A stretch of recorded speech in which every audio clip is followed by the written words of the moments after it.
October 9, 2025. Picture the brutal waves of the Atlantic, gnashing their teeth against the battered hull of the Novorossiysk. What was once heralded as the stealthy predator of the Russian Black Sea Fleet now floats like a colossal, rust-worn carcass just off Brittany. This was not just a technical failure, it marked a pivotal moment in military history. For the Kremlin, an incident like this in open waters shouldn't have been catastrophic.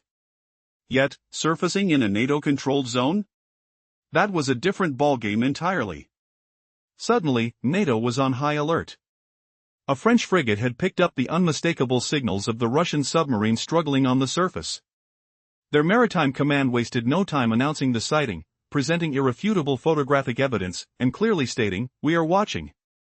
It was a stark declaration of failure, a surrender of sorts. A submarine's essence is secrecy. It dwells in the abyss, ghosting its foes until it's ready to strike. Once its cover is blown, it transforms from a fierce weapon to mere scrap metal adrift. This newfound vulnerability played out like a terrifying scenario. Remaining exposed for over 5 days was not just about public embarrassment, it meant handing over every military secret, every bit of operational DNA to the enemy, willingly entombing itself in disgrace. What led to this dire clinical diagnosis? As reports trickled through outlets opposing the Kremlin, confirmed by Western intelligence, the truth emerged: a catastrophic fuel leak, a ticking time bomb primed for obliteration. As the crew grappled with despair, unable to contain the crisis without vital parts or expertise, Moscow maintained a facade of normalcy, claiming it was merely a planned surface maneuver. NATO's Secretary-General Mark Rutte did not miss the chance to ridicule their narrative, likening this disabled submarine to one that desperately needed a mechanic. Frigates from allied nations swiftly joined the scene, and a Russian tugboat named Yakov Grabelsky trailed behind, hinting at an alarming lack of operational independence. Was this just another malfunction? No. It was an alarming revelation of systemic rot within a military giant, rusting and decaying from the inside out, on full display for the world to witness. The Novorossiysk had unwittingly become an exhibit in a military autopsy orchestrated by NATO, a live examination of compromised strength laid bare before its enemies. At that moment, it wasn't just a submarine in distress. It was the fragile facade of an empire coming undone, and NATO was ready to dissect every exposed secret hidden beneath its rusted armor. Capturing each beep and pulse of its distressed electronics. Feel the tension in the air, thick and electric, as rotors thrummed overhead and radar waves pierced the submarine's skin like icy fingers. No blockade here, just the opening salvo of a forensic examination. Vital signs, the sub's heartbeat in radio frequencies, its labored breaths through acoustic vents, were logged beat by beat. The 5 surface days gifted NATO a treasure trove of intel, a bonanza that typically demanded spy rings spilling billions, perilous stalks, and decades of decoding. Yet Russia handed it all over, served up on a platter amid the Atlantic's vast, roaring expanse. This autopsy peeled back layers, unraveling the sub's core blueprint, every flaw and weakness naked to the blade. And the initial revelation? Robbery of its sonic identity. Each sub boasts a one-of-a-kind noise profile, forged by engines roaring like distant thunder, propellers churning water with a guttural groan, mechanical rhythms as individual as DNA. This acoustic signature, NATO's SOC's wide net of sound hunters had chased for years. As the Novorossiysk idled at varying speeds, every underwater moan and high-pitched squeal was snatched by ultrasensitive hydrophones on French, British, and Allied vessels, the seawater vibrating against hulls like a tactile whisper of impending doom. What now? The B-261 Novorossiysk will forever echo in their databases, a noisy ghost no longer disguised in ocean gloom. Stripped of its cloak, even if patched and relaunching, it'll be a beacon for enemy sensors, vulnerable and marked. The secrecy unraveling. What dark trump card will NATO play next, catching Russia off guard in this exposed nightmare? As the first twist hits, revealing the theft complete, the Atlantic holds its breath. Will the sub's final secrets ignite something even deadlier beneath the waves? In a shocking twist of fate, the Atlantic Ocean became a stage for the dramatic downfall of a supposed superpower on October 9, 2025. Off the coast of Brittany, France, the Novorossiysk submarine, a feared vessel of the Russian fleet, lay exposed, a massive hulk stranded on the ocean's surface. This was not a mere technical failure, it was an admission of defeat in the unforgiving theater of war. For an empire reliant on the shadows, surfacing in a NATO-controlled zone was a catastrophic blunder. With a sense of urgency, NATO announced that a French Navy frigate had spotted the struggling submarine. Photographs and reports painted a vivid picture of a behemoth in distress, revealing its location to the world. The identity of the hunter had shifted dramatically. What once lurked in secrecy now faced the glare of scrutiny. Was this surrender? Or was it a moment of reckoning? As days passed, the situation turned dire. Remaining afloat for over 5 days meant not only losing a strategic advantage but turning the vessel into a point of study for NATO, a chance to dissect the strengths and vulnerabilities of Russia's technology. Reports of a catastrophic fuel leak hinted at impending doom. And who could save the crew? They had neither the spare parts nor the expertise to counter this crisis. Meanwhile, the Kremlin insisted on a narrative of normality, a planned transit, they called it. But NATO Secretary General, Mark Rutte, took to the media, quipping, "This does not resemble the hunt for Red October, it's more like an operation to find the nearest repairman." Laughter from the press swept through the air, echoing into the Russian heartland. It was a diplomatic slap that underscored the magnitude of their failure. NATO's strategic machine moved flawlessly. The French frigate, an advanced Aquitaine-class vessel, closed in like a predator. Equipped with cutting-edge technology, it began a thorough scan of the vulnerable submarine. The entire episode transformed into a clinical evaluation, creating not just a military blockade but a treasure trove of intelligence-gathering opportunities. Incredibly, during this tenuous situation, NATO was privy to the submarine's every electronic emission. While the Novorossiysk struggled to maintain communication, NATO captured its acoustic fingerprints and electronic DNA. The clear advantage gained by NATO was staggering. Every sound it made, every signal it sent became a data point in the alliance's extensive intelligence database. This new wealth of information assured that the B-261 would never again remain a ghost beneath the waves. However, it wasn't just hardware on display, the crew's response to the crisis was closely monitored. How they managed panic, executed emergency protocols, and interacted with command was on full display. The revelations were chilling, exposing a decaying military structure plagued by incompetence and a lack of preparedness. It was a catastrophic blow that would haunt Russia for years. But, what made this breakdown even more startling was the timing. Just a week earlier, NATO had drawn a decisive line in the sand following Russian provocations in the Baltics. High above the escalating turmoil, the atmosphere shifted. And the Novorossiysk found itself ensnared in an unmistakable web of power. What once was dismissive restraint turned into aggressive pursuit. In the midst of this new doctrine, it became painfully evident that the old world was fading, openly replaced by a more ruthless and proactive NATO. Did Russia's hubris spell its demise? Or did it uncover its own self-destruction? As the Novorossiysk drifted hopelessly along the turbulent European coast, the balance had shifted. NATO seized the moment, and in doing so, wrote an unprecedented chapter in the annals of global power dynamics, a lesson in warfare and strategy, yet also a poignant reminder of the vulnerability of empires. As the final embers of fate flickered, one question loomed: how had the hunters now become the hunted? In a dramatic twist of fate, a Russian submarine, the Novorossiysk, found itself in dire straits off the coast of Brittany, France, on October 9, 2025. Once hailed as the invisible predator of the Black Sea Fleet, it surfaced due to a catastrophic technical failure. This incident would not only expose the vessel but also set off alarm bells across NATO, a revelation that could change the course of naval warfare. Imagine the shock as the powerful waters of the Atlantic revealed a giant metallic wreck of desperation.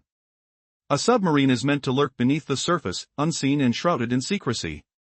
Yet here it was, vulnerable and lost, drifting in hostile waters, ripe for exploitation. NATO's maritime command immediately took advantage of this blistering blunder, with a French frigate closing in to monitor the situation. What did this mean? For Vladimir Putin, an accident like this in a NATO-dominated area could spell disaster, a blow to both pride and strategy. The unveiling of Novorossiysk triggered a menacing wave of scrutiny. The French Navy's modern frigate put its high-tech equipment to work, mapping every inch of the submarine while recording its electronic signals. This wasn't just a minor malfunction, the stakes were monumental. Not only did the submarine's appearance mark its decline, but every moment it spent exposed offered NATO a treasure trove of intelligence. As NATO's allies, including the British, Belgian, and Dutch forces, joined the hunt, the stakes rose. Each coalition member seamlessly coordinated the operation, ensuring the wayward submarine was under constant watch. Every second was documented from myriad perspectives, creating a live broadcast of a military autopsy that no one expected. With overwhelming evidence flooded into the public space, Russia's attempts to spin the narrative quickly fell apart, revealing the Kremlin's propaganda machine in full retreat. But the most shocking twist? As the Novorossiysk found itself trapped in a multifaceted siege, it became more than just a vessel with technical failures. It was a visible representation of a collapsing empire. NATO's eyes were keen, and their first assessment of the submarine revealed its acoustic fingerprint, something that would haunt Russian naval operations going forward. The aftermath of this scenario unfolded like a twisted play, as NATO publicly ridiculed Moscow. Comment from NATO Secretary-General Mark Rutte referring to the incident took the tone from strength to farce, mocking Russia's proud identity with its own dismal reality. NATO's sharp resilience derailed any pretense of Russian strength, marking a critical pivot in a long-standing naval power struggle. As this unprecedented event gripped the world, it became evident that the rules of engagement had irrevocably changed. On one side loomed a crumbling Russian defense floundering beneath its overreaching ambitions. On the other stood a unified NATO, ready to dismantle any signs of weakness with swift precision and overwhelming force. The lesson was chilling for the Kremlin. In this new game, their hand had only grown weaker. Could the military landscape of Europe ever return to what it once was? Would an outdated fleet be capable of remaining relevant against this newly consolidated, technologically superior alliance? As walls began to close in, the heart of the conflict pulsed with tension and uncertainty. The era of reckoning had begun, and the repercussions of this blunder would be felt far beyond the Atlantic's waves. On October 9, 2025, the treacherous waters of the Atlantic off Brittany, France, became an arena of international tension. The Novorossiysk, a Russian submarine boasting invisibility against the Black Sea Fleet, was now an exposed, rusty hulk floating on the surface. Forced to reveal itself due to a catastrophic technical emergency, this once proud weapon of warfare found itself at the mercy of NATO. For Russia, this blunder marked a critical pivot. Being stranded in NATO-dominated waters was a game-changer. The unfolding drama began with a French Navy frigate, its surveillance radar locking onto the beleaguered submarine. NATO's maritime command wasted no time publicizing the incident, complete with damning photographic evidence. A solemn announcement echoed through the media: "We are watching." What began as a mission of stealth had turned into a spectacle of defeat.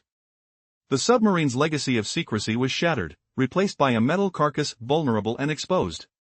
This was not merely a technical fault, it was a catastrophic failure of a once mighty military force. As the days passed, the Novorossiysk drifted aimlessly, revealing not only its physical deficiencies but also exposing its strategic vulnerabilities to the world.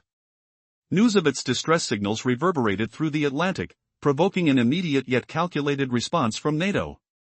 This was not a rescue operation, it was a display of power and intelligence, one that showcased the capabilities of the unified alliance in stark relief against Russia's failing military image. As the French frigate tightened its grasp, additional surveillance assets from Belgium and the Netherlands joined the pursuit.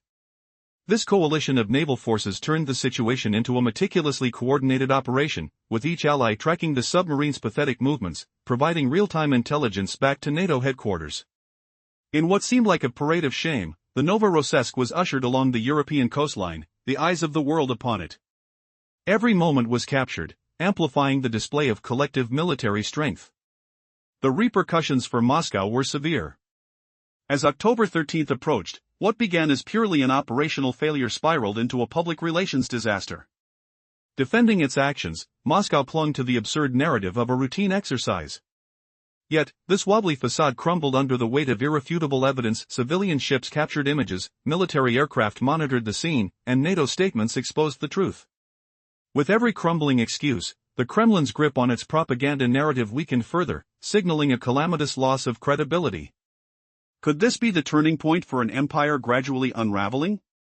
As the situation unfolded, it became painfully clear, the old superpower had transformed into a shadow of its former self, scrambling to manage not just its military failures, but also an increasingly desperate public image. As NATO monitored the fate of the Novorossiysk over 5 grueling days, they didn't just observe a submarine, they witnessed the unraveling of a military myth. How fast can a crew react under pressure? What procedures do they follow when chaos strikes? These questions echoed in the silence of the Atlantic, with every pulse of the submarine systems recorded and analyzed. The Russian Navy's crisis management was exposed as shockingly inadequate, revealing not only technical failures but also a catastrophic collapse of morale and operational doctrine. This wasn't just a malfunction, it was an intelligence catastrophe written in real time. A critical turning point existed as the Novorossiysk found itself ensnared in a larger geopolitical theater. Just days before, on October 2, 2025, NATO had made an unprecedented shift in its strategy. Frustrated by Russian drone provocations and guerrilla tactics, which involved using disguised tankers in Copenhagen harbor, NATO's patience snapped. French special forces launched a surprise assault on the Russian Shadow Fleet's tanker, Barokai, at dawn, seizing control with resolute determination. This marked a bold military response rather than mere diplomacy, a harbinger of the ruthless new doctrine. As the Russian submarine drifted shamefully along the European coast, it became clear NATO had transformed into a proactive alliance, determined to expose and exploit any sign of weakness. Under the relentless pursuit initiated by the French Navy, the situation spiraled.